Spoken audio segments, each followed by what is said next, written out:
Hi everyone, it's Monica and I'm excited to release my February passport kit. Now, as I've done in the last couple of months, in the passport kit you're going to get 3 pieces of 8.5 by 11 sheets which have enough product to go ahead and create a passport card. Now, if you're not familiar with my passport card design, let me go ahead and show you what it looks like. Now, this is our kit this month and it's going to be an office passport kit. And you're going to get not only ephemera, but you're going to get enough paper to create this cute little design. Now, as always, I will be able to have you have a sheet, which again is 8.5 by 11, and it will have lots of fun ephemera. But I did something different this month as well. I also created a additional download that you can purchase as an add-on, and it will have some more office supplies. And the office supply ephemera that I'm going to be providing for you is actual vintage items that I've collected through my shopping, and I've scanned them and I've created them into a digital size to add to your passport book. So that's just an additional add-on that I'll have for you this month.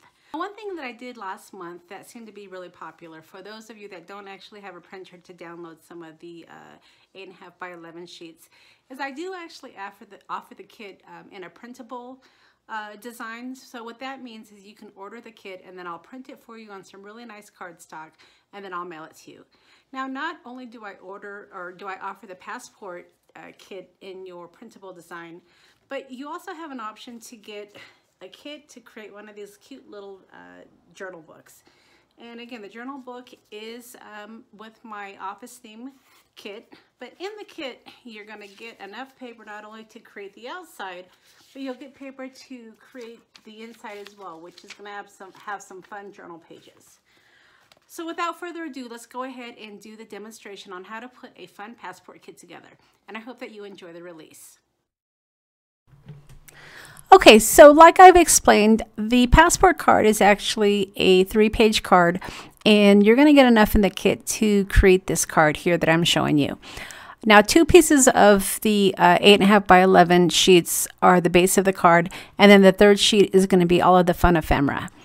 Now, if you actually want to order this kit where it's printed and sent to you, you're also going to have the option to get this cute little journal as part of your kit. And at the end of the video, I'm going to show you how to put the base of the journal together. So these are the 3 sheets that you're going to get when you download the kit. You're going to get this beautiful vintage office design paper, along with these fun pieces of ephemera that have the office theme. Now, some of these images I've created, and some of them I've found actually on the web. Now, as an additional bonus, you do have the option also to download my another piece of ephemera, which is called Vintage Office Forms, and I'll leave a link to that as well. Now, this is additional to your kit. It doesn't necessarily come with the kit, but it is an option, and these are going to be fun pieces of vintage office forms that I've created from some of the old antique items or vintage items that I found in some of the antique shops. All right, so if you do download the kit, you're going to go ahead and print it out like you normally would, and then you're going to cut out all your pieces. Now, to put the base of the card together, what you're going to want to do is use the piece that I'm showing you here, which is the keys, and you're going to want to go ahead and turn it on the wrong side, and you're going to score it 2 3/4. Now, I like to score my paper on both sides just because the paper that I use is a little bit thicker, but again, you're going to have to kind of feel it out. And then you're going to go ahead and rotate your paper and do a score line on the 3.5 line. Now, on the second piece of paper that I'm showing you here, you're going to want to go ahead and place that right side down again, and you're going to do a score on the 1/2 inch mark. And that's going to be your second page. So once you have your score lines completed, you're going to want to take the base of your card and go ahead and cut out that rectangular piece that we just scored. Now, you're going to want to save this because you're going to be able to use it as a tuck for your card or for your journal if you decide to go that way. Now, this is a new tool that I just recently got, and I really think I love it. I was a little on the fence about purchasing it because it was a little expensive, but I love to round my corners, especially on my passport kits and my passport cards. So this definitely was a good investment for me. Now, not only do I use it for my passport cards and my kits, But I also use it for some of my thicker chipboard because this is a chomper and it's a bit heavy duty. So you may not want to invest if you're just using it for regular rounding of your corners on your cards.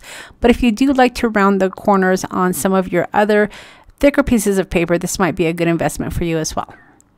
All right, so once I have adhered my second page using some of my adhesive, then I went ahead and I took another piece from my kit and I outlined the back piece of my card as well as the second piece because I want to cover the white spaces.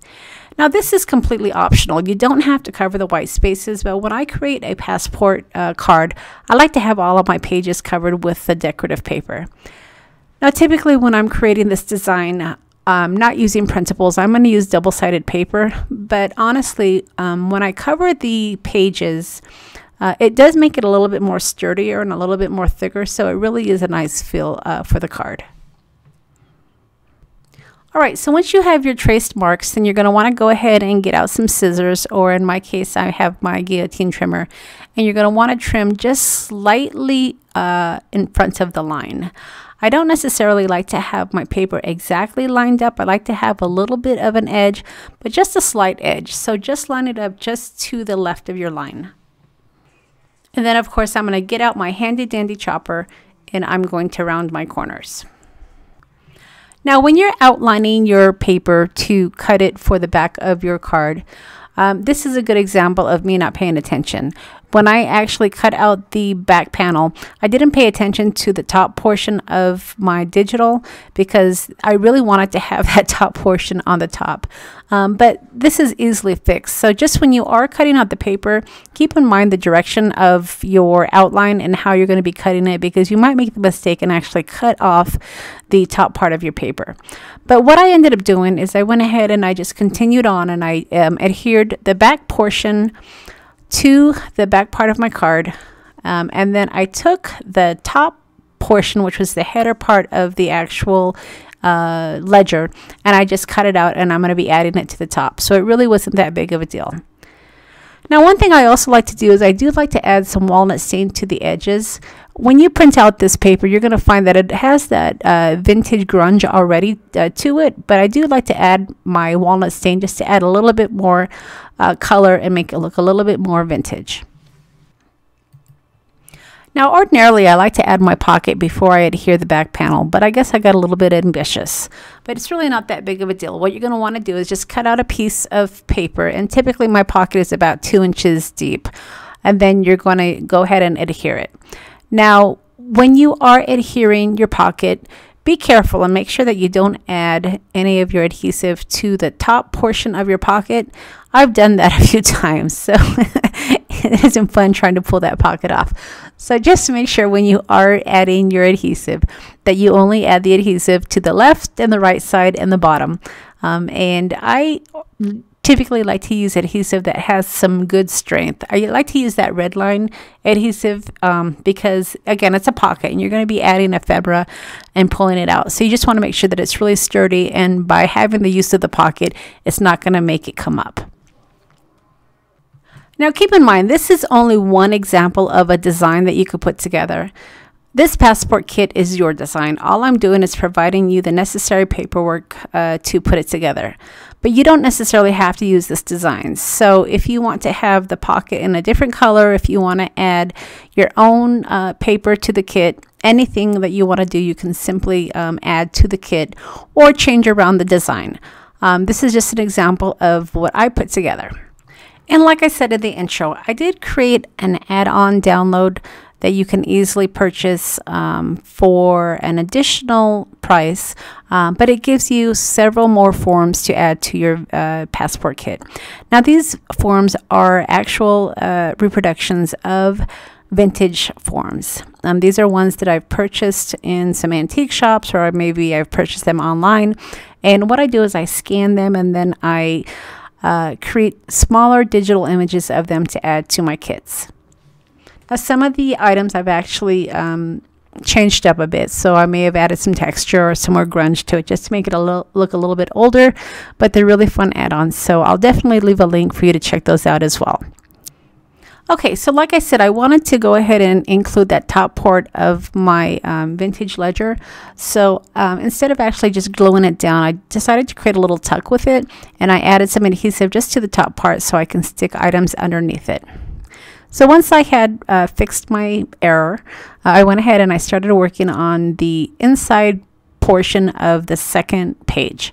And again, I'm using some of that brown vintage paper that I had traced and cut down, and then I adhered it, and I just took my chomper to round my corners. Now remember, when you trimmed some of that paper, you did leave it just slightly a bit smaller than the actual page. So this is a good place where you can actually add your walnut stain.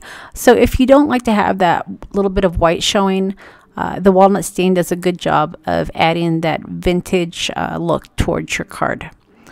Okay, so now it was time to move on to the first page, or the first inside of the page. And I've created these little pieces of ephemera to fit these perfectly. You don't have to size them, you don't have to measure them.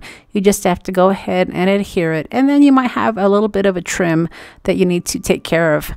Now when you're adhering this, make sure that you do keep in mind where the fold is, because you don't want to have that paper too close to that fold line. You just want to have it a little bit to the left of the fold line, so that way when you do close your card, you won't have that thickness.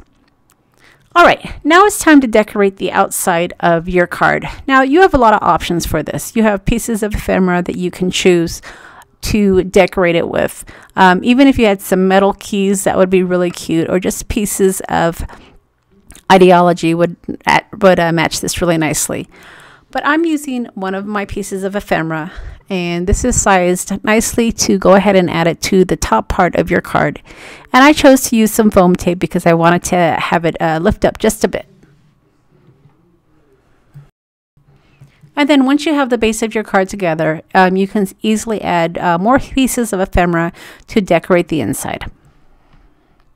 Now, if you don't want to adhere some of this paper down, keep in mind you can add little paper clips. You can add just pieces of metal objects to attach your ephemera, but not actually glue it down. And again, you have your pocket at the last part where you can stick your pieces of ephemera inside of the pocket. Now, not only do these pockets hold your ephemera, but they're great places to add gift cards as well. So if you are using these cards to give a gift and you want to include a gift card, that pocket is perfect for that. Now, as I mentioned, the Tim Holtz Idea-ology is really great to add to your kits. I use that little paper clip, which is part of their Idea-ology, and in a moment I'm going to be sharing with you a little piece of plastic that I added to the top. I don't actually include the Idea-ology inside of your kit because, again, this is a download, so you're going to have to be creative and add your own Idea-ology.